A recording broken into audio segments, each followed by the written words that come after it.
You just missed it. You just missed it. It was the Sasquatch of notifications. We ain't seen big. Yeah, we tried to get a picture of it. We swear, but we were just not prepared for it. It was audio so loud you could photograph it. It was kind of. All right, so I'm gonna see if I can get the new stream. Hopefully, we'll be able to get the chat on screen, and then we'll be ready to begin. Thank you, Chat on screen to everybody joining us. I love that. How do you explain Cordkillers to people nowadays? Because I feel like how we explained it 20 years ago different than how we explain it now. When a viewer and a piece of content love each other very much, yes, they will hatch a eliminate plan, all barriers to get together. Meaning, they will not stop when cable wants them to stop. They will not stop when streaming wants them to stop. That's true. They will watch what they want, when they want, where they want, however they want. They're like and teenagers. Tom and Brian are like matchmakers. That's Bring true. them Oh, together. no. And Tom, now they have battery-operated TVs that you can put on any wall you like. You could stick on a wall. Oh, It truly is anywhere you want to watch. What you wanna Yeah, watch. that's true. That's a really good point. That particular company, should that ever catch on, is kind of perfect. oh my gosh. What's They the should name make of a that one? bespoke Cordkillers version of it. Yeah, they should. I have not. Displace. I've gone through Displaces, isn't it? so many different iterations of the chat stuff that that I am astonished at how old this one was. Doggone it. Is that there? It is. Well, G. James B is here for you. Hello, G. James B. Once again. I Yes. feel like I've spent most of my day with G. James B. and I'm thankful for it. Look, at some point, G. James B is going to be too popular and too busy to hang out with us, and I'm holding on to every moment while I still can. Yeah, we'll only get G. James C.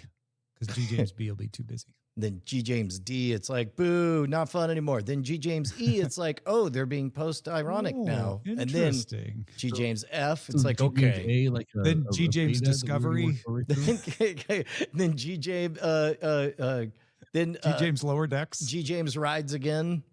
And then it's like, but then it goes backwards and it's just like G. James, like there's no setup to it. Right. And then it's like Strange G. James, new too G. fast, too James. furious. Hello, Darathon 405. Okay, so Hello. I don't have Okay, I the can't see waterfall those. chat. Oh, I need to move that over there. There we go. unfortunately, yeah. We'll set up a waterfall chat another time. I think we're out of time to get this started on this one. That's it, folks. Thanks, everybody. We're Yeah, out of you guys are time. great. Now, let me just confirm with my iFace that, yep, we got everybody here and we're ready What's to an rock. eye face? Okay. Oh, no. Eye- I left the Humdinger protocol. Oh, the Humdinger was running, Brian. That's on me, y'all. That's on me, y'all. Somebody clean it up, and then I'm going to disable that. Oh my God. I'm shocked that the Humdinger was running. I forgot. That is one of my favorite ongoing gags. Okay. I like that you're surprised every time it happens. I too. am. Like legitimately too. Well, and here, you got to clean up as one word. Here, I'll do this. Clean up. up There we go. on I had to aisle write it myself. Humdinger. There. Now I'm deactivating it. Good luck, people. Good job, team. All right. Are You ever get your you dog ready, pissed off at a Tom? tail? Are you ready? Yeah. Okay. Yeah. 3, Yes. See. 2, 1.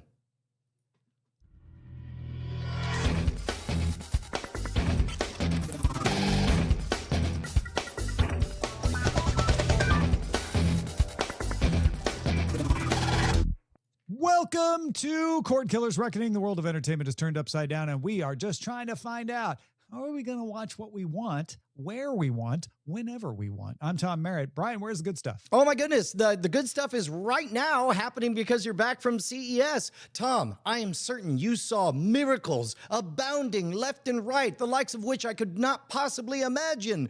What did CES offer for the modern cord killer? TV.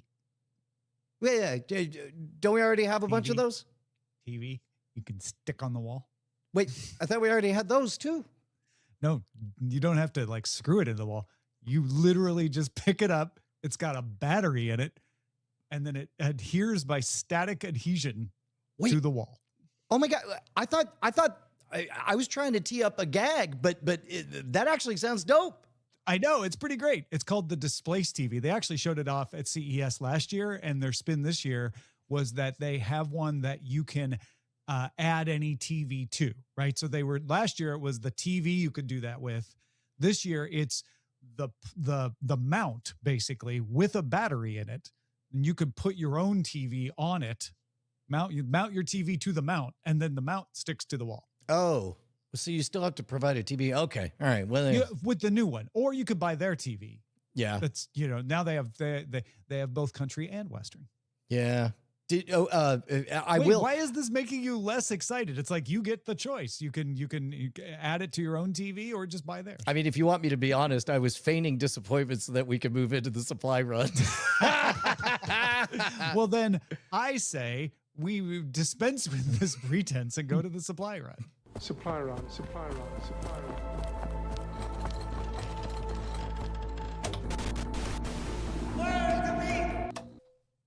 Stranger Things 5 has become Netflix's 8th most popular English language series. And the story I prepared had it 9th, but I think it moved up one since I put that in there. More than 100 million views. So popular, it spawned a conspiracy theory.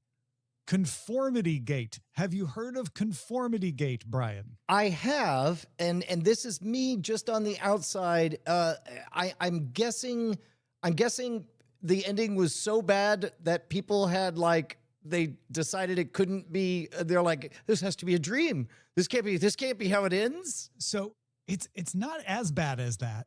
There is a particular scene that most of Conformity Gate formed around, where you have several of the characters who are now off into the world, right? We've flashed forward.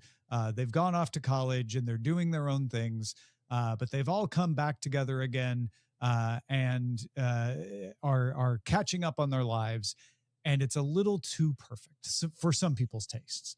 They're like, this just seems like everything you'd expect. And Stranger Things isn't about everything you'd expect. So I bet it's Vecna giving them an illusion where they think they've gotten what they want, but there's going to be another shoe drop. And in fact, as online conspiracy theories go, they formed a whole lore that in January there would be a secret 9th episode, and that would actually reveal the real ending to Stranger Things. And then Netflix posted on its profile on X, on the day everyone expected the secret episode to drop, all episodes of Stranger Things are now playing. Okay. So, but they didn't say they wouldn't add one in the future. I have a 1-for-1 comp of how I lived this exact experience. Do you remember Toy Story 3? Do you remember the plot of that one? No, which one was 3? It's where they go to a retirement village that turns out to be an evil concentration camp. And yes, okay, yeah, that's 3. Okay, got it. So there's one moment where there's the all is lost stuff, and all the toys are going into the fiery pit, and then out of nowhere this claw saves them, and it's like it really stretches credulity at that point. And I thought, I'll bet they're doing the ending like the movie Brazil, where all of this is a flash fantasy of everything turning out really great right as they melt. And I sold it hard for like 30 minutes on NSFW show back in the day, and this is back when everybody was on Twitter. Unfortunately, the director, somebody hit up the director, explained my whole theory, and he says, that's cute, but no. And I was like, oh man. No. So trust me, all you Stranger Things fans out there, I feel you. I've been there. Well, to make up for the fact that Conformity Gate isn't real, let me turn you on to this Vecna and Demogorgon plushie from Miniso. That's amazing. Were those at CES or something? No, these are just at Miniso. And I saw them, didn't buy them. And then the next time I went, they still had them. And I'm like, who doesn't want like a soft plushy Demogorgon with huge pointy teeth? Super adorable. Yeah. Or Vecna with like real tentacles. Yeah. Real felt tentacles. You can smell the trauma from here. Yeah, exactly. So anyway, If, however, you would like more Stranger Things, too bad. You're not getting more Stranger Things, but the Duffer Brothers recently teased a future spinoff to Deadline saying, we've said this before, the spinoff idea we have, it is early days, but is an entirely new mythology. So it's connected and it is going to answer some questions that people have. And there's some lingering questions that weren't answered in the finale that will be answered in the spinoff. But at the end of the day, it's got its own story and its own mythology. That's very confusing to me because it sounds like they're saying this is a whole new thing, but also we're totally tying it to this old thing and we're going to answer your question. Well, it sounds to me, and this probably takes too many words to explain in a simple press release, but the way I picture these things are basically the world, the story exists as a fractal, whether you're following the story of an individual character or of the group of characters or of the town or of the world. And my guess is they're carving out the Stranger Things characters and situations and stuff, but there's still a lot of interesting story in that world, peripheral, and maybe there's a thread or two that connects them or whatever. So you do want to imply that there's more of the story, but if you mean, are we going to see that character again? If I were them, I would not be in the business of making any specific promises. Yeah. One translation could be, no, we can't afford to pay Millie Bobby Brown or pretty much anyone else from this cast anymore. I didn't want to jump straight to that. It's like, we're very proud. We made them very famous stars. Here's the thing about very famous stars. They cost too much for you. Did you hear that the guy who plays Steve Harrington, his name is Joe, is like, he's making the top 100 charts on all the streaming services because he's a DJ. That's great. He has a song that everybody has been spinning after the end of Stranger Things. Also, I thought we'd throw in this email from Tyler, who had a unique perspective on the rollout of season 5 of Stranger Things. Tyler wrote, for context, I have the ad-free Netflix, but over the break, we watched episodes 6 and 7 at my parents' house, and they have the ad-supported tier of Netflix. I was shocked when I saw the Stranger Things Tide ads during the ad breaks. The entire family loved the ads. It was practically bonus content, and we didn't mind having the ad breaks at all. Just wanted to share our perspective. Also worth noting, Netflix releasing the first 4 episodes near Thanksgiving, then the next 3 during winter break, and the final one at New Year's was amazing. Best of both worlds. Binge lovers got to scratch that itch, and the buzz of Stranger Things was kept up for an entire month. My kids started the show around Halloween and caught up to my wife and I. We were able to watch the final season together over the winter break. Thanks for everything you do. Yeah, on a event level so big as this, boy, does your game changes. You want a generally beloved ending, but that's a lot of people to please, including people who are told a month beforehand. I mean, let's grade it on the scale of other true comps, like, for example, Game of Thrones. Game of Thrones, I'm not going to say, well, let's just say I think it checked fewer of the boxes. It had generally a less beloved ending, although it did do a great job of being approachable so that everybody could catch up to enjoy the ending finale at the exact same time. Similar to Breaking Bad, I think in general that one had a finale that was more beloved, but also was approachable to catch up. It was kind of patient zero for the binge to catch up experience. Yeah. I feel like endings, I am never surprised when someone tells me I hated the ending of that series, whatever it is. They are very hard to get right, and people's expectations are always larger than what they can deliver. Right. And so I'm usually easier on endings because I'm like, yeah, everybody always hates the ending. You're not special for anything. Sometimes people are like, well, I am the person who hated that ending. I'm like, yeah, you're everyone. You're that guy. I don't feel there's always that exactly. guy. I don't think you're necessarily wrong. I'm just like, it's not unique to hate the ending. So I think it is special when people love the ending, which is why I can't tell what the general sentiment is here with the conspiracy theory. It feels like people are like, we were so close to loving the ending, but that one scene just kind of bugged us a little. Well, so if you could just change that one scene, then we'd be great with it. And I don't know what that one scene is, but the general sentiment, as Justin Robert Young brought up on our comedy show, Great Night, he mentioned that very clearly the ending to his eyes looked to be an homage to the nice and neat way movies would wrap up in the 1980s. And we have a Definitely, yeah. whole generation of kids where it's like, no, there's always another layer, a twist, a little bit of hidden detached irony or something. Yeah, And instead it was just a classic just so ending. Also, going back to Tyler's email, I did not see those ads during Stranger Things, but they did show during the football game that Netflix had, because everybody saw the ads during the football game. And I too was pleased. I'm like, oh, if I'm going to be forced to watch an ad on my ad-free tier because it's a football game, these aren't bad. These are like promos for Stranger Things. Granted, I don't know that it's always going to work. Because if you're watching, I don't know, Red Notice, and they're probably not going to have a bunch of Red Notice ads these days, right? If you're watching library material.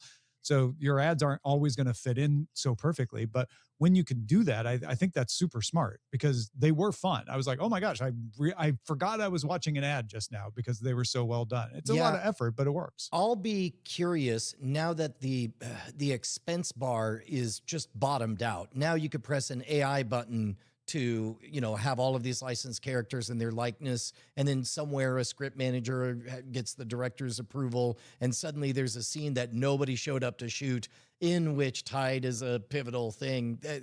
We are headed into some very interesting times.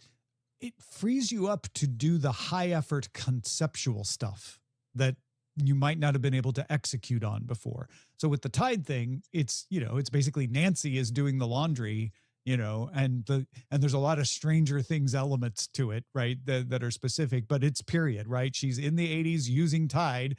You obviously have to have a heritage brand that doesn't look out of place for that to work. And Tide is one of those, but yeah, it might be something where you're like, it's a great idea, but it'd be too hard to pull off. Although, frankly, I think this was practical effects. I don't think they used anything generated sure. As per the use, Brian is projecting, instantly to way too far in the future.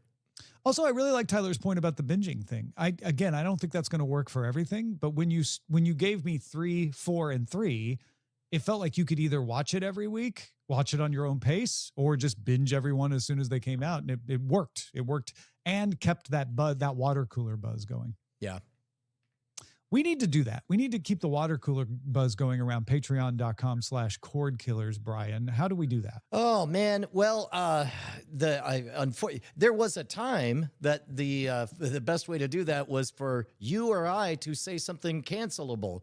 But luckily, we don't live in those age anymore. Now, what we do is we say, hey, guys, take a moment, reflect on yourself. Have you gotten value out of the past, 17 years of this program? What do you say you become an official boss? That's right. We call you guys bosses. Why? Because you're literally the boss of us. You write us a check. We have to do what you say. We take your feedback into account. We read all your emails at cordkillers@gmail.com.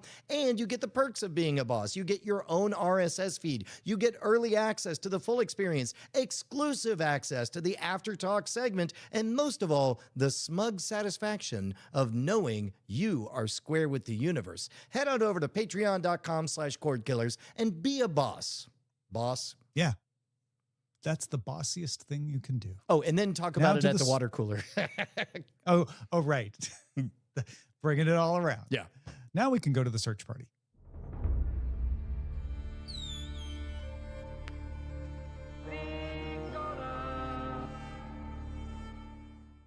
So it seems like we're getting one of these each week. Latest Avengers Doomsday teaser features the Fantastic Four and Winston Duke's M'Baku as the King of Wakanda. Of course, Avengers Doomsday coming December 18th, 2026. There you go, Brian. We're on pace. Now, hold on. Did you watch this teaser? I did. And you're going to gloss over the fact that we got a surprise Ben Grimm? Was that a surprise Ben Grimm? When the Thing showed up and said howdy to the Wakandans? You mean the fact that those two were in the same space? Yes. Okay, yes. Gotcha. Yeah, no, well, and because that ends up feeling a bit like, oh wait, maybe we're on Battle Planet. What are those two doing? Yeah, maybe this is almost a scene from the movie. Also, it's a little bit of a scathing indictment. Yeah, that's what I would expect from Avengers Doomsday is characters I haven't seen come together before come together. But I think this is the first one where we see different franchises coming together. That's right. I should give that more credit because I was a little like, okay, so we're like just gonna go back and be like, hey, you guys miss Captain America? Well, guess what? He's still around. He's got a kid now. This felt more forward looking of like, here's something you haven't seen before. Yeah. Right. And it's also kind of an indictment. You know, obviously the Black Panther franchise is in a tough spot, you know, having lost its lead. And so the Wakandan as an entity probably don't have the same nostalgic punch. So it makes sense that it would be a team up. And I kind of like that. I guess it's two teams, right? It's the Wakandans and one of the elements of the Fantastic Four. Also, if you read the Secret Wars series, there is a neat aspect to it. When they go to Battle Planet, Ben Grimm as the Thing gets a new power that he didn't have before, the ability to revert to a human form on command, which of course is the one thing he wants in the entire universe. And so in the Secret Wars, after the battles are all over, he chooses to not go back home, but instead he gets his own spin-off series. Look, I'm getting goosebumps even thinking about this, man. This is I clearly that is going to imprinted. be an element of this, right? Yeah. Whether they play it out exactly the same way or not. So that's pretty fun. Netflix has approved Black Mirror for an 8th season, which made me realize I should finish the 7th season, Brian. I don't know why I would have thought they were done with everything. I guess the news, so much of the news being about the closing down of Bandersnatch and all that stuff, I guess I just figured Black Mirror was kind of played out. But of course, there are good, terrible, twisted tales. Yeah, I feel like Charlie Brooker is looking at it as, you know, and he kind of said this in the interview with Deadline, as reality catches up with my concepts, I keep thinking of new things that haven't happened yet to scare you with. And so as long as Charlie Brooker has ideas that are ahead of the game, I think he's going to keep making seasons, and he's not on a schedule.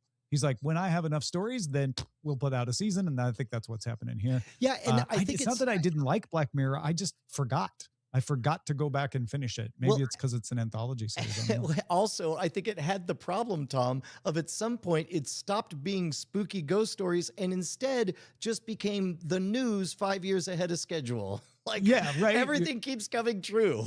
If 5 years in some cases. So in one of the first effects of Versant spinning out of Comcast, E! is no longer required to give its shows to Peacock. When they were all one happy company, E! had an in-house deal to give its shows to Peacock, but that no longer holds. So it has sold the rights to all seasons of Keeping Up with the Kardashians to Disney, which will put them on Hulu right next to the new Kardashians that Disney makes starting February 17th. Yeah, that all feels like a good match. Where are we at on Peacock? If we're playing our new segment, Cockwatch, what do we think the trend is? It has enough sports. It has the Olympics. It's occasionally got the Super Bowl. It's got enough news with NBC News that I think it's going to hold on. I'm curious what Comcast is going to do to beef it up. It's going to take either it takes patience, which companies like Comcast don't usually have, or an acquisition. And if you remember, Comcast was the third bidder in the Paramount Netflix triangle bid for Warner Brothers Discovery. We are still waiting to see if Paramount can pull off a coup and steal Warner Brothers Discovery away from Netflix, because Netflix has the accepted bid, but Paramount continues to go straight to shareholders, so maybe they'll be able to get it. Comcast is not part of that anymore, though. So what else could Comcast buy? Well, they're probably going to wait for this to shake out before they decide to go after anything. Is my guess, but they're going to have to go after something. And if Paramount doesn't get Warner, Comcast might try to buy Paramount. I don't think David Ellison's going to like that. But you know, there could be something going on there, or they might just try to acquire a bunch of smaller, Lionsgate sized, entities out there. But I feel like they're going to have to acquire their way to audience. That's what Comcast did to me. When I worked at Tech TV, they're like, hey, our little G4 network isn't getting enough audience. Let's acquire Tech TV so we can add that audience to G4. Yeah. So does that make it just kind of a pawn in this game or possibly a kingmaker? I think it's a bishop. It's a knight. it's a knight. It's got some moves, but it And, doesn't command the it board. is well positioned to do some tricky and surprising moves as Yeah, well. yeah. Like Exactly. partly because in some ways it has nothing to lose, but also because it has real value. Peacock's in what you would call the mushy middle, right? They Yeah. are not big like Disney Plus, Netflix, but they're not tiny. They're bigger than Paramount. They're bigger than HBO Max. Well, so- and the mushy middle, I think on top of that, not just in terms of size, but also in terms of what is it? Is it a sportsy place? Is it a newsy place? Is it a content place? It's just a miniature, NBC-ish. Yeah, I said they're bigger than HBO Max, and I just wanted to double check. Yes, right now Peacock is 1.9% of Nielsen viewership, right in front of the Warner Brothers Discovery, which combines HBO Max with that. But they are behind Paramount, so they're actually at equal to Paramount and Warner Brothers Discovery. I shouldn't say they're bigger. They definitely have more firepower behind them. So I feel like team ups. You feel Wow, like what they're if the Ben Grimm of this whole story. Yes, exactly. I was just thinking, what if Paramount actually does pull it off, gets the shareholders to accept its offer, buys Warner Brothers Discovery, then Comcast buys both of them? HBO Max just approved The Pit for a third season. The premiere of season 2 happened just 5 days ago. So right in front of the premiere of season 2 of The Pit, there's going to be a third season. So if you're a fan of The Pit, don't worry. You're going to get at least 3 seasons. Have you given a try to The Pit? No. Yeah. Have you? I've heard enough good things that it's now on the periphery. Like I'm just waiting for somebody to nudge. Oh, it's definitely in that land of like, I want to watch that someday when I have more time than I have right now. Yeah. Deadline reports that Chateau de la Messardière in Saint-Tropez has been set as the backdrop for the next season of The White Lotus. I assume once the season comes out, I will learn how to properly pronounce that. But it's not a 4 seasons. That's the key here. 4 seasons property. There is a 4 seasons property in Saint-Tropez. So it could play a part because they have used multiple hotels in the past, but they will not set it at the 4 seasons. Yeah, I feel like that's more a move of just like, hey man, we're not your free publicity engine. We're not going to do all that. Well, all the time. no, they were paid. They were paid. That was a paid deal with the 4 seasons that ran out after last season. Well, then never mind. And they're like, I'm going to you're guess not continuing to pay anymore. So we're going to pick whoever we want. Well, in that case, then we get to that kind of face off like with sports channels and cable providers where it's like, which one of us should be paying the other here? Yeah. It sounds like they might be on good terms with 4 seasons. They're just like, yeah, we're not going to use you alone, but we might still use you for some things. So I don't think it's bad blood. AMC gave a preview of its Silicon Valley show called The Audacity, created by Jonathan Glatzer, a TV writer and producer for shows like Succession or Better Call Saul or Bloodline. Audacity will focus on how men and women of Silicon Valley shaped the world we live in today. All the people and company names will be fictional. The show premieres Sunday, April 12th on AMC and AMC Plus. I found this significant, Brian, because it wasn't that long ago that we had Silicon Valley, which was a funny look at Silicon Valley. How crazy are these people? And named names. They had fictional names for the main companies, but Google and Netflix and TechCrunch and all of those were part of this. It feels like it is a sign of the times that AMC is like, we need to take a serious look at what's happening in Silicon Valley. And only by not naming names and being fictional can we tell you the real story. I mean, if what we're looking at is roughly a comp to Succession, where nobody said out loud that this is the Murdoch family, but it's definitely the Murdoch family. Like if they can thread that needle, then this can be not just good, but very, very good. Yeah, when you're like, oh, that's definitely Satya Nadella. Oh, Right. That's definitely Mark Zuckerberg. And you could do that with Succession. And they did some clever things where they're like, that's definitely a combination of 2 people, but the story is still pretty much the same as the real story. And it seems like Jonathan Glatzer, who was involved in Succession, might know how to do that. Do you remember Beef? The series Beef? No, I saw that the news item was that we're getting a season 2, and I was like, today I learned there was a season 1.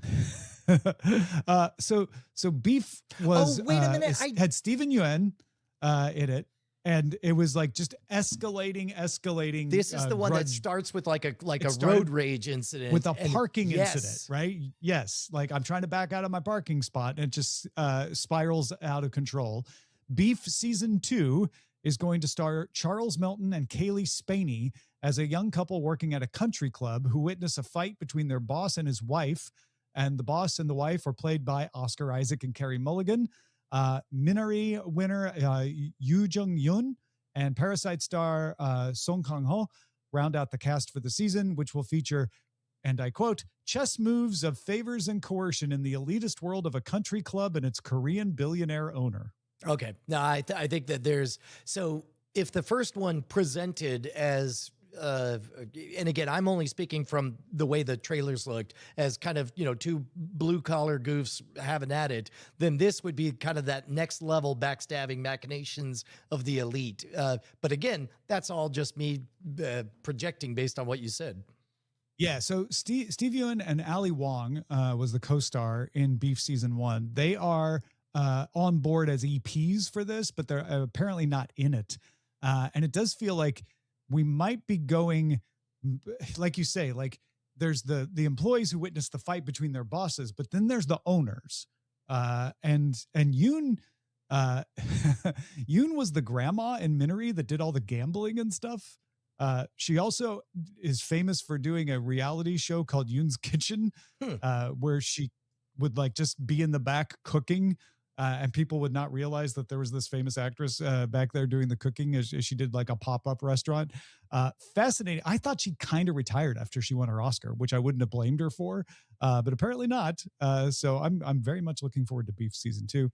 And finally, 81-year-old Al Michaels coming back to do Amazon Prime Video NFL for another season in 2026. Just notable. If I'm 81 years old, I hope I also will be able to return to do Amazon Prime Video or Cordkillers or whatever else it is. And it's not one of those things where I hear Al Michaels and I'm like, oh, I guess it's nice. You know what I mean? Like he's perfectly like still Al Michaels doing a great job. Can I throw maybe just 90 seconds of Galaxy Brain, Brian, for a second? I've been thinking about how hard it is for me to watch content at 1x once I'm acclimated to hearing it at 1 1/4 speed, because, or in your case, the insanity of 3x speed or what have you. And it occurs to me that quite simply, when you get older, things still work. You're still you, just it literally slows down at all. And that tickled in my mind that there are many singers who have difficulty hitting particular high notes. And so there are systems in place where, Kenny Rogers gets to a certain note, he can't quite hit it. The system automatically hears it, brings in the backing vocal or what have you.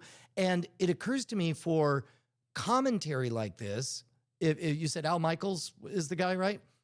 Yeah. Oh, okay. So picture Al Michaels is commenting on the game, and maybe he takes 30 seconds to make his point. But after that point is made, a little AI nip and tuck, tighten it up, remove the stammer, and you get a clean, young-sounding Al Michaels in real time on that actual game. Like, that seems like a cost-effective bridge that could be possible. Is that crazy? Is that too far out there? Oh, it's way too far out there. Oh. Every NFL fan just cringed and said, "No, Brian, please don't do that." I do not want to hear young Al Michaels. Well, I mean, just like more having it, like more together. Because still his probably voice. what's sticking in your brain is they did this for the Olympics, for the Summer Olympics. I didn't know this. Remember they did the generated recaps with Al Michaels' voice. Oh, I didn't know that was him. Like, okay. Are they trying to make him sound younger than he was? I didn't know I was stepping in an existing controversy. Whoops. I mean, it's AI. Every step you take is an existing controversy. You're not going to avoid it. It's an interesting thought, though. Like, I wouldn't do it with Al Michaels, because the thing that you get out of Al Michaels, if you're Amazon, is like, hey, man, it's the actual Al Michaels still doing it, still kicking. Isn't that cool? But you could do it with somebody else where people don't really know how old they are, and you just want to kind of keep it under wraps. Like a Marv Albert? Lost a half step. Yeah. Well, I don't know about Marv Albert exactly, but yeah, that's sort of like the person that's a little under the radar. Actually, Joe Buck would be a great example. He does Monday Night Football on ESPN. you don't think of Joe Buck as being old, but he's getting up there. What if they just started doing it now before anybody knows? And you're like, man, yeah, Joe Buck, he's still got it. Well, and you could start with just tiny nudges. Let's say a 10-second take with a couple of stammers gets tightened to an 8-second take, and then that just becomes the natural flow. Or you just give them all Adderall. Ha! All right, let's move on to the buried treasure. Oh, I could press that button. Most people want to know why they suddenly got rich. Most people want you to. Buried treasure. Buried treasure is the part of the show where Brian and I talk about something we're watching we think you might be interested in. Maybe you're already watching it. Maybe you don't. Maybe you heard about it. You want to know, like, is it worth it? And we're talking about Fallout. I am caught up on Fallout. Brian, how far are you? I just finished episode 2 of season 2. How many episodes are there? There have been 4. Okay. He says with a question mark, because I think I watched 4. Yep, I watched 4. So Well, I was like, it was either 3 that felt like 4 or it was 4. It was actually 4. This one I'm riding solo. Nobody in the family jumped up to watch it with me, so I'm not precious about it. If you want to speak spoilery, by the episode, well, the audience is always precious about spoilers. So let me reassure everyone who just cringed. No, we won't be spoilery here. We might talk about it in an after talk in a spoilery way, but I find it to be enjoyable yet slow, which it is luxurious, isn't it? Which is a check you can cash when you had such a good season 1, right? I'm like, okay, I still like these characters. I'm still interested in what they're going to do. I guess you can take your time as long as you get somewhere. It's not something I felt about season 1, though. So it feels like an intentional change of pace. You know what? That's interesting because I also noticed the luxurious pacing, but I figured it wasn't so much riding on the interest from how good season 1 is, so much as I really felt like the visuals are just such a treat. I kind of don't mind hanging around a few seconds, in this and why not pastel both, land. right? They may say like, hey, people will allow us to be more luxurious, especially if we entertain them with these visuals and build up to something that pays off down the road.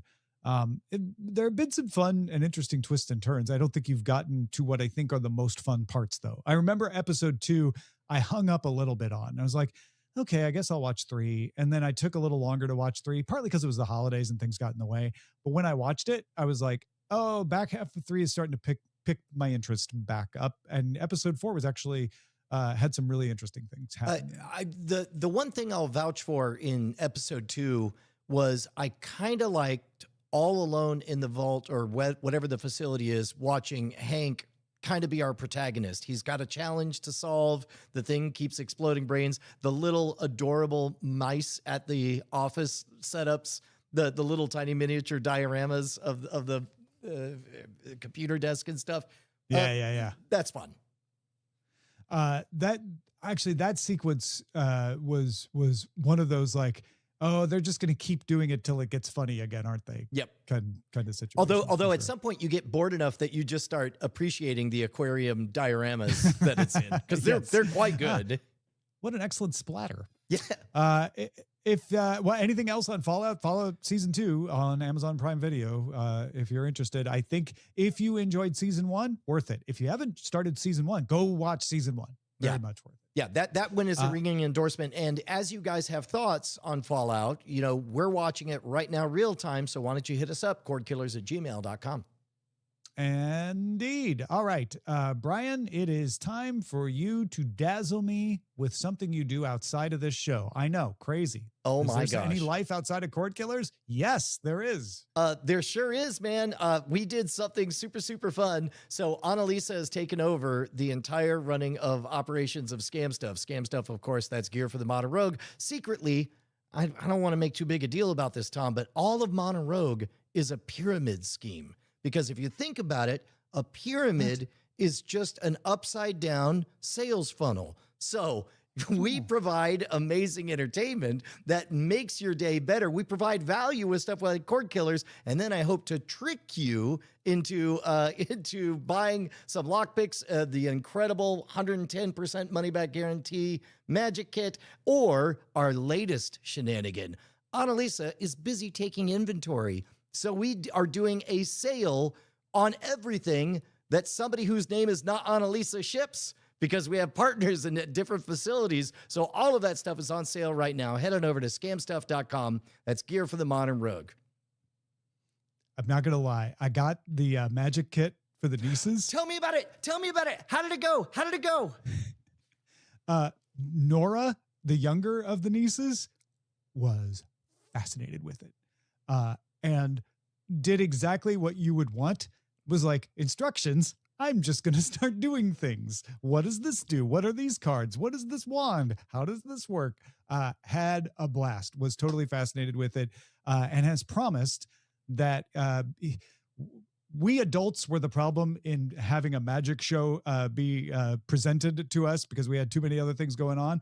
But we're going to her birthday in a couple of weeks, and she promised, she's like, I will be ready to astound you when you come. So I was very excited about that. My older niece, June, she was more fascinated with the fake $100 bill that I got from you. That's And great. she's like, oh, I want that. I'm like, okay, yes, you can have one. Use responsibly, though. Don't ever try to pass it off as real. But yeah, go check it out, folks. Gear for the modern rogue. Let's move on to scan the horizon. Send a scanning crew aboard. Scanning the horizon! So, Brian, the Golden Globes were Sunday. Yes. Netflix led the pack with 7 wins. Apple TV and HBO Max each had 3. Hulu took home 1. Apple TV had The Studio and Pluribus. HBO Max had The Pit and Hacks. Hulu got Dying for Sex. Netflix, what did Netflix win for? I forgot to put a note in here, and I don't want to get the name wrong, but Adolescence is the name of that one. Golden Globes notably also introduced Best Podcast, which Amy Poehler won for Good Hang with Amy Poehler. Golden Globes still, they're back. Remember they were gone for a year or two there, and now they're back.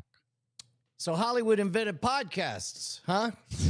This No, year. Amy Poehler did. Ah, Yeah. Interesting. The Best Podcast was done by podcast pioneer Amy Poehler. oh, the best podcast. Better than Sword and Laser. Better than Cordkillers. According to the Hollywood Foreign Press. Better Yes. than Daily Tech News Show. Better than Yep. better than World's Greatest Con. You can't argue with the Hollywood Foreign. Well, you could. Actually, we probably should argue Yeah. with them about that. Look, But, man, you know, I'm not listen, saying man. I'm brittle, but this is appropriation, and I'll not stand for it. Get your Hollywood out of my podcasts. If they referred to it as best entertainment podcast, best Hollywood podcast, I'd be totally on board with it because that's what it was. And I would say Amy Poehler deserving of winning in that category. So Yeah. let's just let's push for narrowing it a little. You know, there's a guy named Joe who probably would have an issue with this. Guy named Mark might have an issue with this. So, you know, let's just say it. Yeah. A lot out there. Paramount sued Warner Brothers. And I know you all probably saw this headline and thinks, they're trying to sue them to stop the sale to Netflix. The suit is meant to help them stop that sale, but that's not what the suit is about. The suit is saying that Warner Brothers didn't properly disclose all the details of Netflix's offer to shareholders and is trying to compel them to reveal more details. So the suit is, you need to tell the shareholders all this stuff, because if they learn that stuff, then they are more likely to accept our offer. And you didn't properly disclose that stuff, so we're going to make a judge force you to disclose it. Paramount also plans to nominate directors to Warner Brothers board.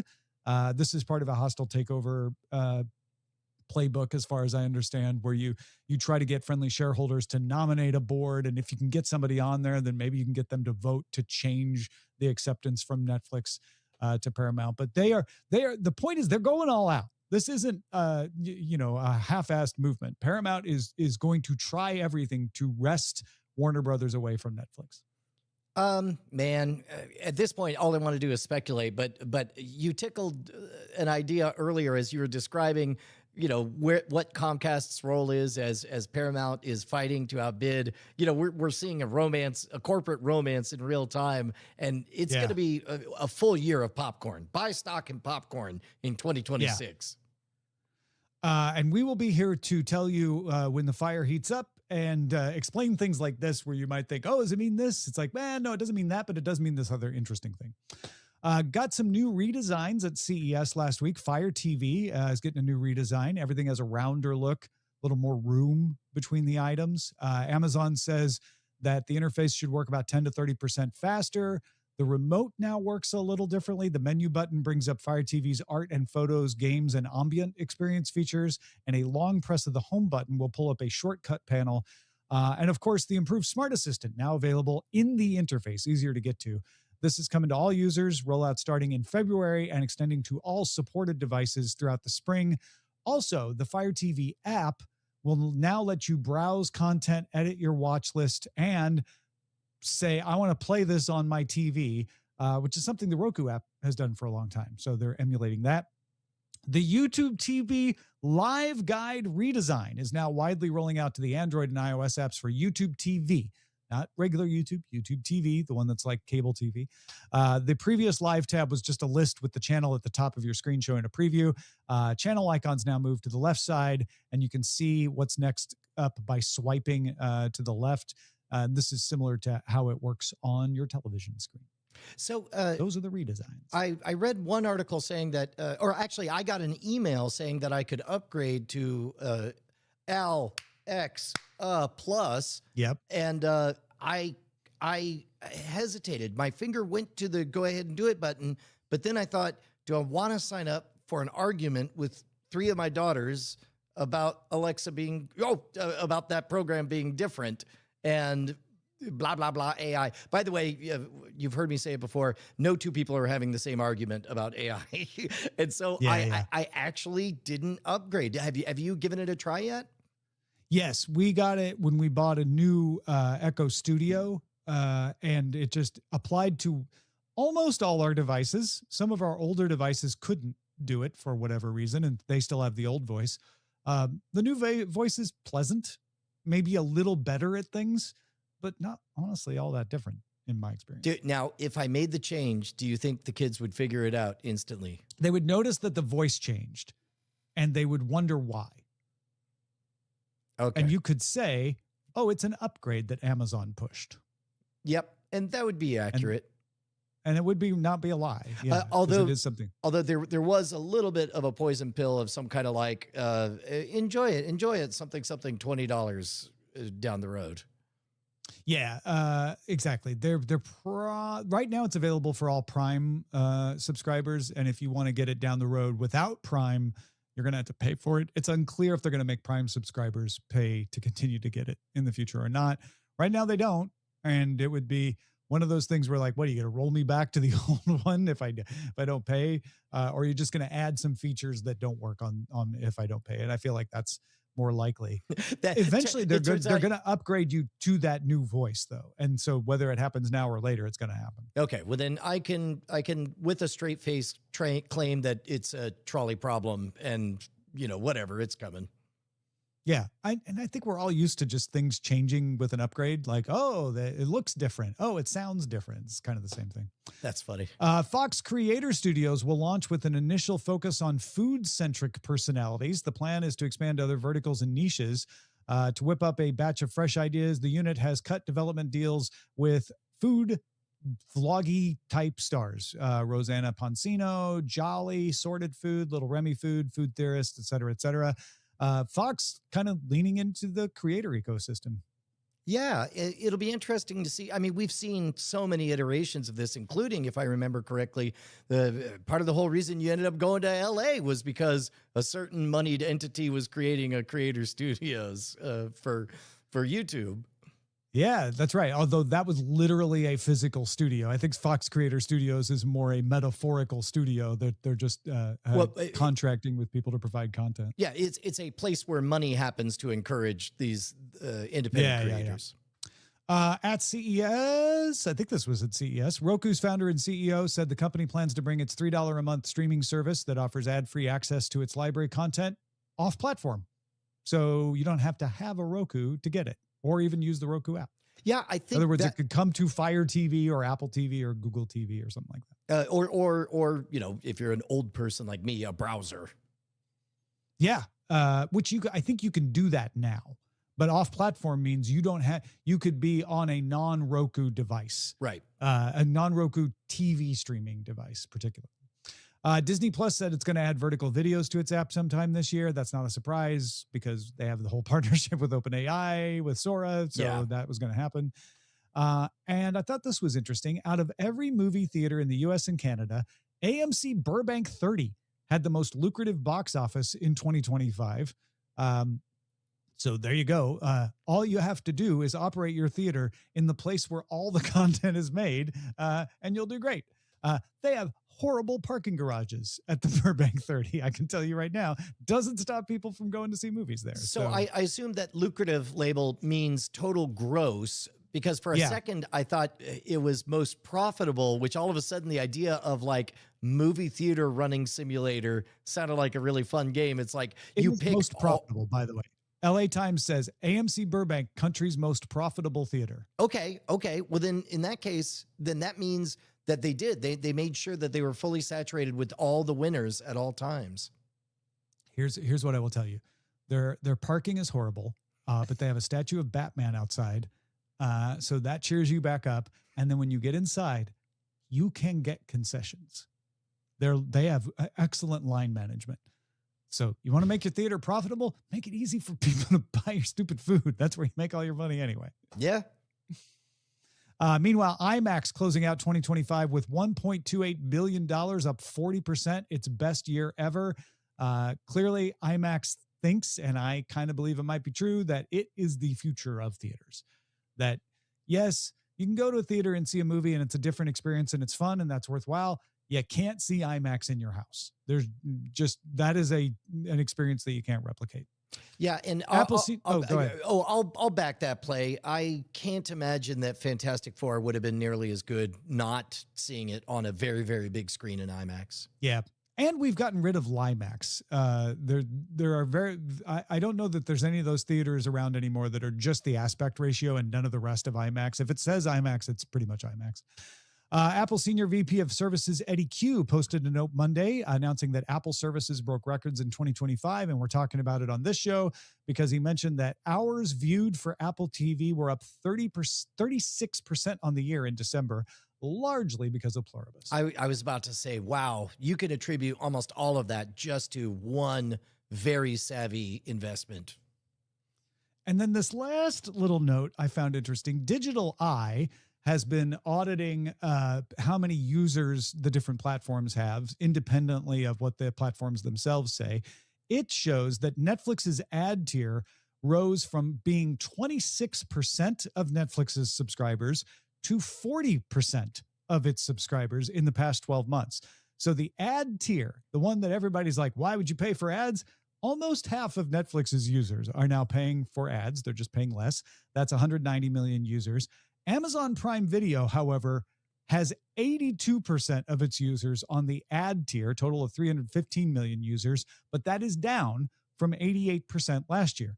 Of course, the big difference here is Netflix left everybody on their tier and said, we now have a cheaper tier that has ads. Would you like to switch to it? That's your choice. 40% have now switched to that or signed up for it. Amazon just said, hey, everybody who gets this, you now have ads. If you don't want the ads anymore, you got to take action. And 18% have taken action.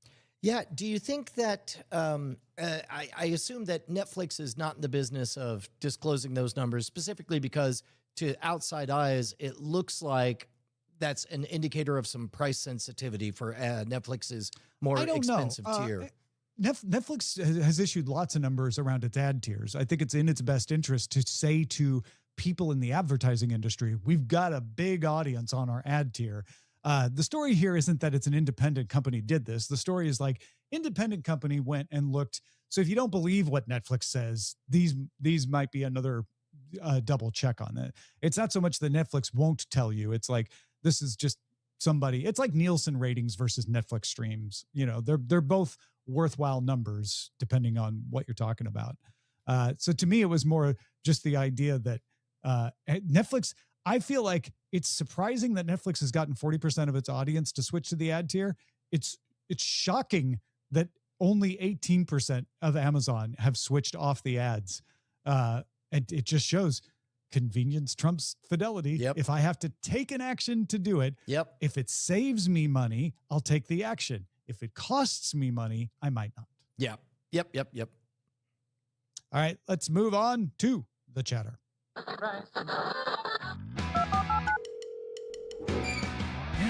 Got mail.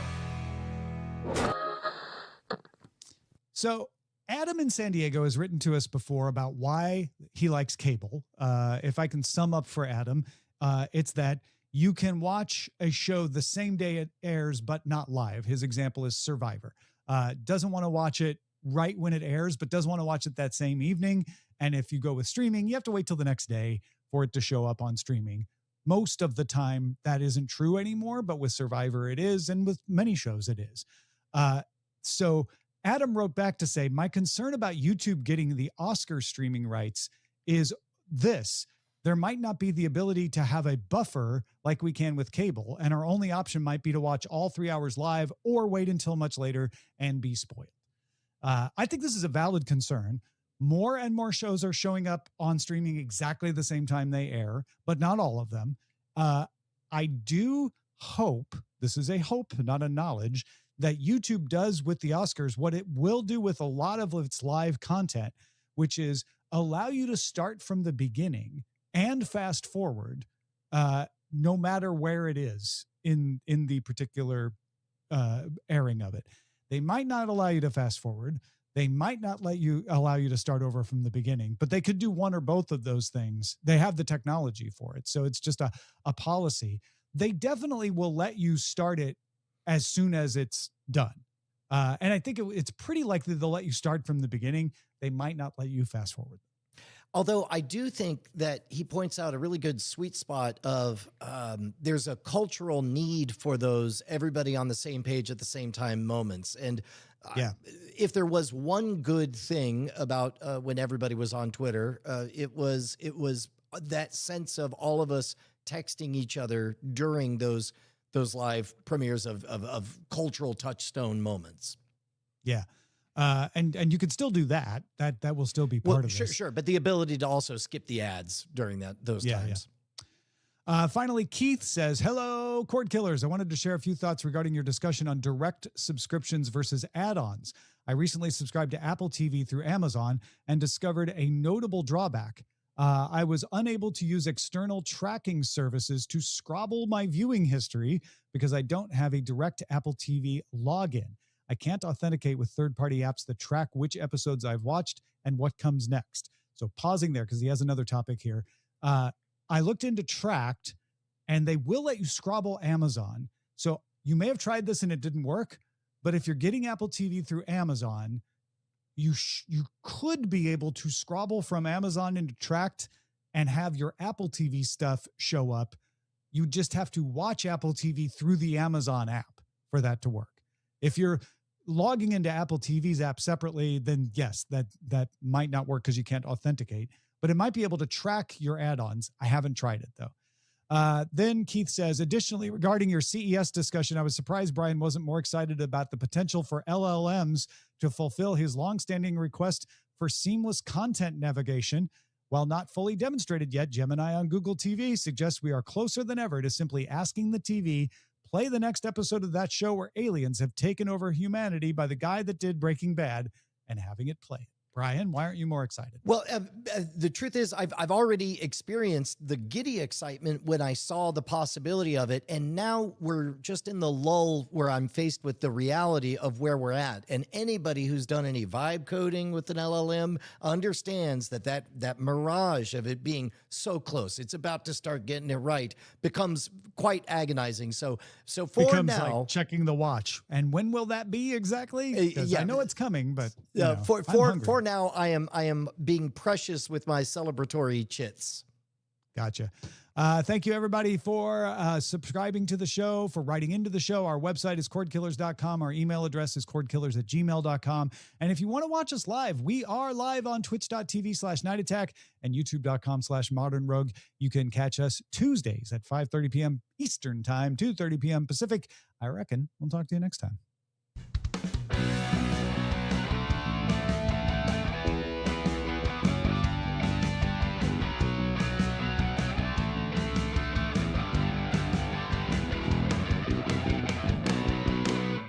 Diamond Club hopes you have enjoyed this program. Nailed it. Mercury. We did it. I wonder if, I think we get to, we'll see if this plays. Here, I'm going to bring Amos back in. Amos, I muted you. You weren't muted. We heard a bit of the food you were eating. There you go. You should be on now, though. Well, People pay extra for that. That's right. Yeah, no, And- but that's they a whole haven't, genre. So we had to mute it. I was tearing into my Jelly Belly 10 flavor box. Ooh, only 10? Is that the best it's 10? got 10 The top- of 10. Well, I don't know if it's the best. Because the idea with Jelly Belly is it's got infinite flavors, right? So which 10 are in there?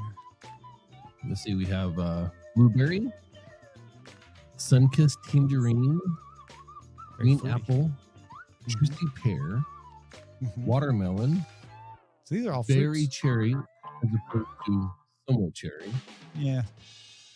licorice, coconut, Licorice? Okay. licorice. Yeah. You know, I like Traditional licorice. black It was like we were on fruit, licorice. Yep. And then we got coconut, cinnamon, which is the bark of a tree, so definitely not a fruit. Yeah. And my favorite of this box, buttered popcorn. Wow. Okay, so that's like mostly fruit and then licorice, cinnamon, and popcorn. I guess coconut, it's technically Popcorn's a nut. vegetable. Popcorn is a vegetable. That's true. Hey, or is it a grain? This is the Is first popcorn a time. grain? Is this the first time? Oh, no. I guess at CES, I would have been flashing my Ember mug. Oh. As a result, I don't have to get another coffee because, like, when the coffee Keeps it gets hot. colder, you drink it faster. But now I'm only halfway through Keeps it- this. I still have a little cold coffee that I'm going to drink because it's delicious. Oh, because you're a pro. How, Also, Brian, how it's is got it that, only good you're drinking your vibes. coffee colder, but you still have to pee. What was that, Amos? Said, how are you drinking your coffee slower, but you still have to pee the same amount?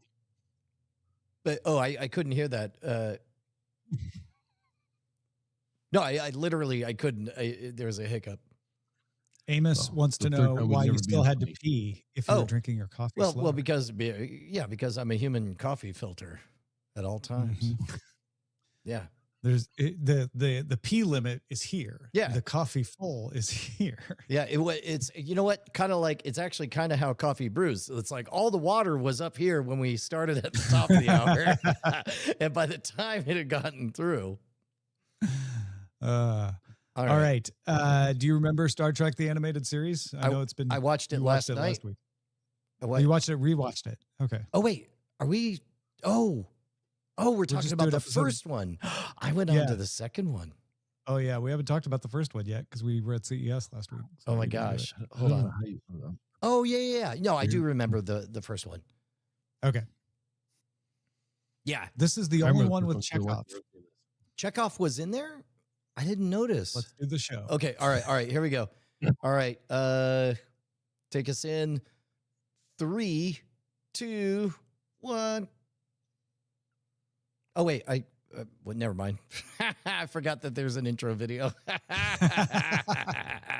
right, here we go. 3, 2.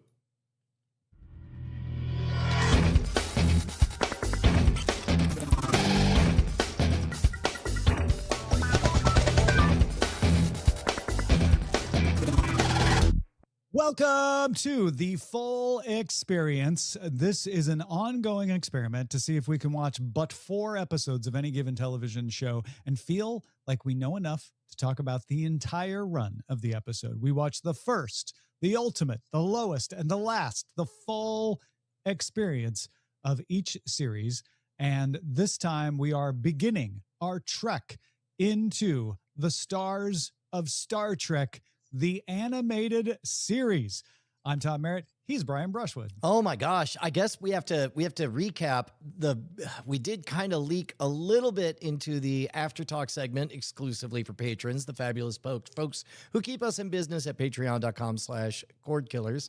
But we talked a bit about the very first thing that you notice on episode 1 of Star Trek, the animated series, is it starts off feeling a lot like the TV show, except that something's kind of off. Did you notice it immediately?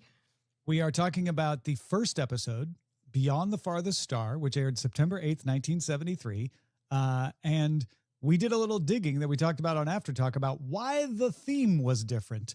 Apparently, it was a dispute between Gene Roddenberry and the composer of the original theme, because Roddenberry wrote lyrics for it, which meant Roddenberry could get royalties for it. And the original composer was like, there were no lyrics. Why did you write lyrics? Now you're just stealing my royalties. Those two were in a disagreement. So Roddenberry just had a whole new theme made for the animated series so that he didn't have to pay any royalties to the original composer of the Star Trek theme. It does have a notably next decade vibe to it.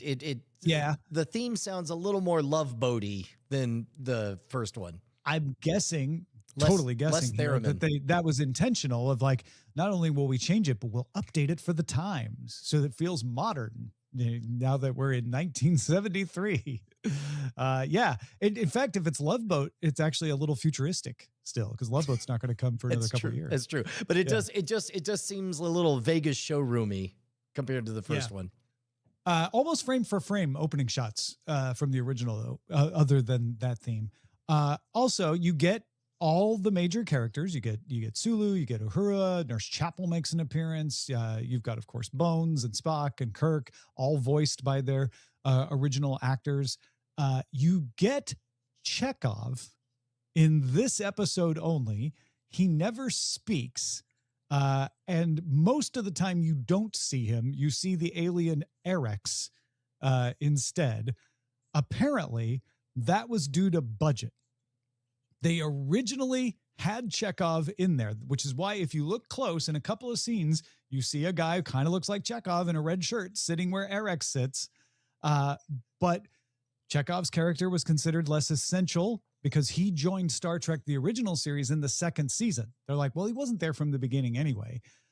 So instead of having him be in the series, they had him write an episode, The Infinite Vulcan.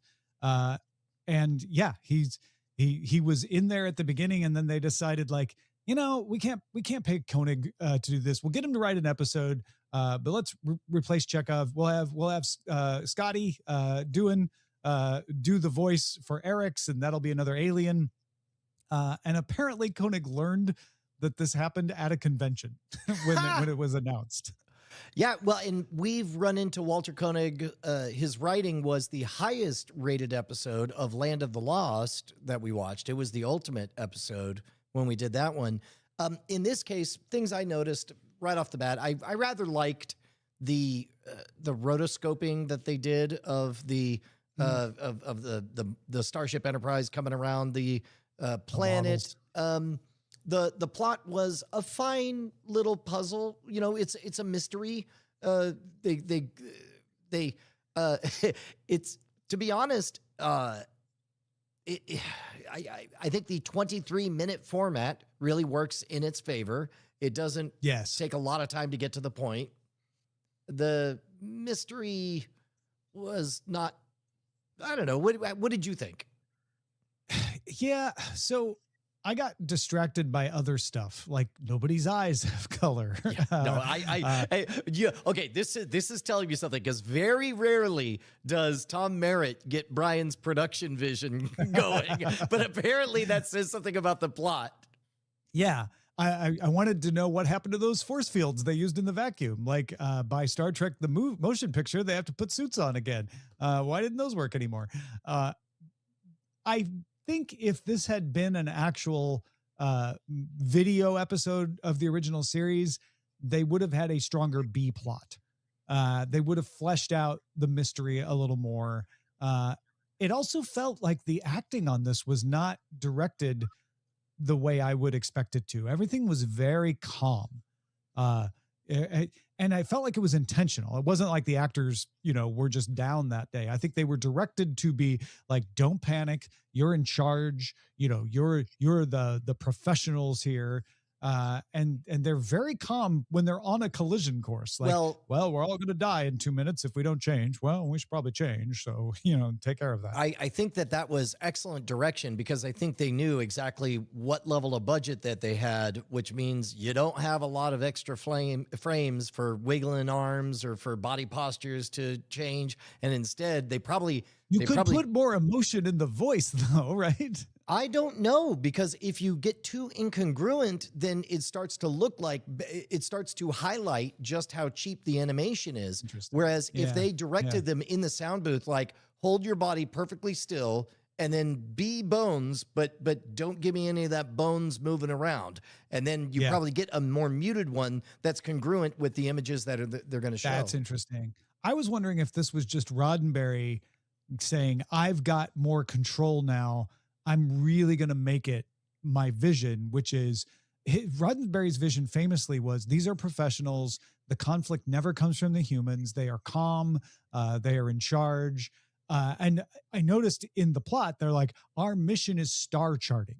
Our mission isn't the exciting thing. The exciting thing is the unexpected thing we encounter while we're star charting. And gosh, we're real excited to get back to star charting once that is done, distracting us from our mission, which felt very much like Roddenberry trying to show, like, humans have solved their problems. The problems don't come from the humans. Yeah, Pete in the chat says that it was said that the actors weren't used to doing voice acting. That was new to them. That makes sense too. And it might take a few episodes for them to really get up to speed. If you're just sitting in a chair, it's a lot different than being on a set, right? And moving around as well. Yeah, I don't know. This was great. Like I said, I got a little distracted by the little bits and pieces here and looking up what happened to Walter Koenig, because I noticed that in one scene there was somebody sitting there, and then they cut to Shatner or Kirk. And then they cut back and Eric's, the alien, was there. And I'm like, we didn't see him move. What happened there? And then I found out that, in fact, that was Chekhov. And this is the only time you'll see him. Nurse Chapel's credited in this episode, but I don't think she said anything.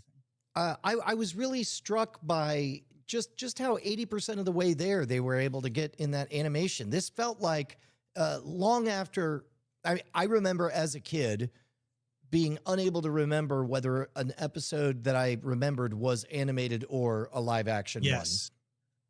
This one feels like it may be the least like that, because I've watched this whole series in the past, and I remember thinking like, oh, these are just really good Star Trek episodes. They happen to be animated. This one felt like it was probably not the best example we will encounter in our next three. Yeah. So meanwhile, we were both familiar with it. My question for Amos was, had you seen any of this before? I had not. And so what was your experience? How Trek conversant are you to begin with? I've seen the entire Next Generation series. I've seen bits and pieces of everything else. I'm not averse to Star Trek. I am definitely more of a Star Wars fan, if you have to go that balance there. I didn't really care for most of the original series because I was far too young when I was introduced to it, so it became a thing that I had to watch because it's the adult film to watch. Well, and so that's where I'm at. How did it land for you? The animation seemed a little unfinished, like it didn't quite have a cohesive flow to it. And that's the most positive thing I can say about this episode. I actually thought for the villain, if you don't have a budget to do anything, exactly, if you don't have the budget to do anything visual, but you want to convey like that single, squeaky voiced obey, obey, obey. Yes, it was annoying, but also it accurately telegraphed everything we needed to know about that ancient marooned, annoying control freak. Yeah. There are plot holes in the A plot. I did notice a B plot, and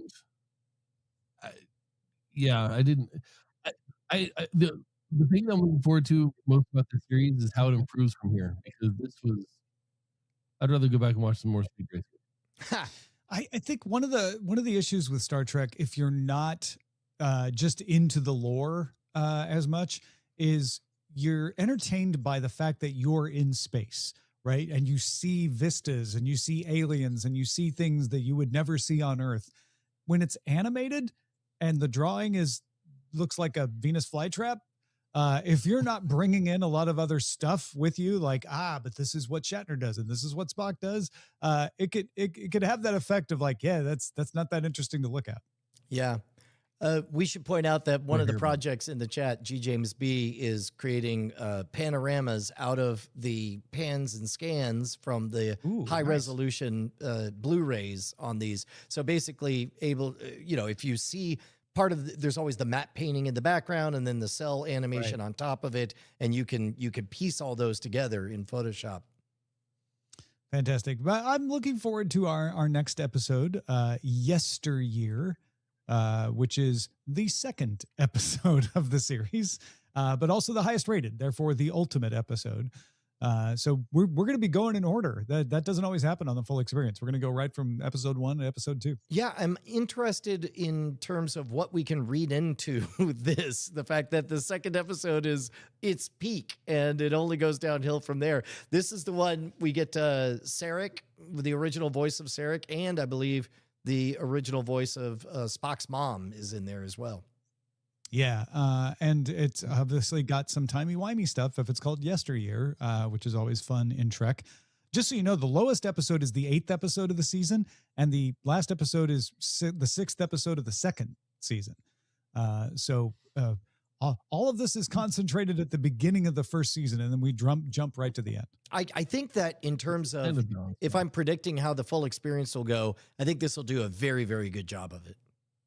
Yeah. I think this animated series, if I remember well, is fairly even throughout. There's not a lot of quality difference in the storytelling. It'll be interesting to see if we notice a quality difference in the acting. I got a question. Did you pick up on, it felt very clear to me that this first episode, it just full on assumed, Star Trek. We're not going to explain nothing to you. We're in it. No, it felt like this is season 4. Yeah. You've seen 3 seasons of Star Trek. This one might look a little different because it's animated, but otherwise we're just still telling you Star Trek stuff. How much cheaper? I did have the feeling that we could have, halfway through this episode, it could have cut back to live action. It would be like, oh, that was like an alternate universe they were stuck in, and now they're back in the normal. It did have that feel, like whatever. Very much. I'm going to ask Robot real quick how much cheaper an episode of Star Trek, the animated series, was over the original series. Because you're still paying the actors, but you're paying them voice acting rates. You're not paying them full acting rates. Your days are not measured the same way because you don't have sets, you don't have prop wranglers, you don't have photog. Do you want to log your guesses as to the per episode budget of the original series versus the animated series? I'll say the per episode budget of animated is a third of the original. All right. I'll go with a quarter. Okay. Star Trek, the original series, was $190,000 to $250,000 per episode. Those are late 1960s dollars. Whereas the animated series is $75,000 to $90,000 per episode. So that's roughly about a third, right? Yeah, that's pretty close to a third, depending on how you slice it, though. All right, not bad.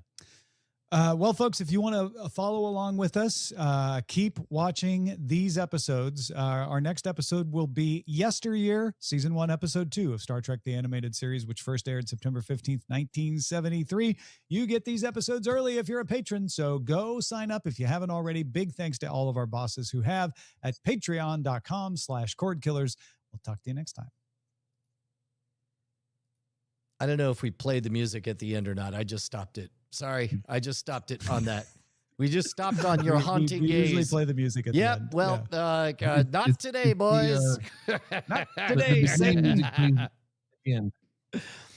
Right on. Okay, well then I will bid everyone a fond adieu and resolve the evenings to its tidings. Thank you to everybody who joined us live. We're getting better and better at all the live stream stuff. We'll see you guys tomorrow.